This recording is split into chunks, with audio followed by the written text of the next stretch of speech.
Hi, Pastor Burt. My name is William Van Shake.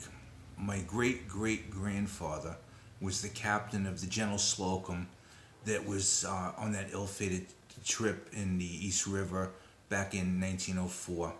You know, when I was younger, I almost had a small claim to fame because it was uh, if I mentioned that to anybody, people would say your relative was the captain of the General Slocum because it was on people's minds still, even though we're talking 60s and 70s and you know the 50, 60 years after the fact.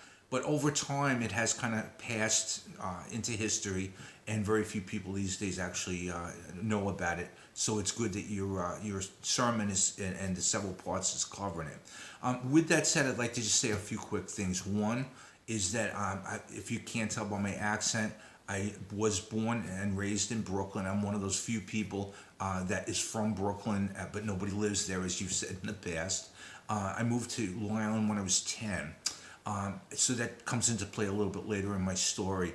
Now, when I was younger, not long after we moved to Huntington, my dad bought a little boat, and it was one of the type that you could trailer. And my dad and I went out in that boat for years. I mean, in you know all the good weather, not obviously in winter. And we did that for a number of years, right until I was a young adult.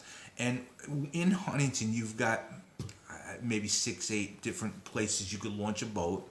And one of the places was Eaton's Neck. Now, Eaton's Neck was probably the furthest from our house. It took about a half hour each way. But we found that that was the place that we enjoyed most to go launch our boat. So for years, literally years, we went every single time we went out every week. We'd load up the boat, we'd drive all the way out to Eaton's Neck, we'd launch, we'd go out for the day, we'd enjoy ourselves and come back again. Now, please keep in mind, we had no idea that this was the destination of the General Slocum. None whatsoever. It was simply a place that we had picked. In thinking about it after the fact and knowing this, every single time my dad and I went out in the boat, our destination to come back to safety was to take the boat and go back to Eaton's Neck. Essentially, the irony I see in this story now, but again, it was years later that I found out that that was the destination. The irony is that every single voyage my dad, William Van Shake, and myself went on, our destination was to safely get to Eaton's Neck, exactly the destination that the General Slocum was unable to do that day. Is it fate? I have no idea. When I got my first job, now keep in mind I cut lawns, I had a paper out when I was young. My very first job at 16, I got hired during the summer by the town of Huntington, and I was hired as a beach attendant. My very first assignment was at Hobart Beach in Eaton's Neck. So again, the ironies just continued. That said, I have a memory I'd like to share, and I think this is probably the most powerful. Again, I said before, when I was 10, we moved to Huntington from Brooklyn. It was before that. I'm going to say I was somewhere between 6 and 8. I don't absolutely remember. What happened is my dad took me to an actual meeting. They actually back then had an annual meeting of the survivors of the General Slocum.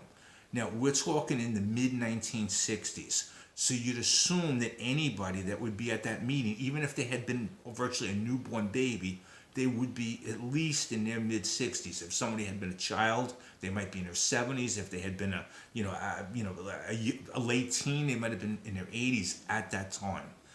And I remember to this day worrying, how would these people accept us? How did they feel that knowing our relative, and again, this would have been my dad's great grandfather, how would they feel about us coming to this meeting and sitting with them, knowing what happened and knowing that my great great grandfather was blamed for this heinous, terrible thing that so many people had responsibility for? In no way, shape, or form do I minimize what happened.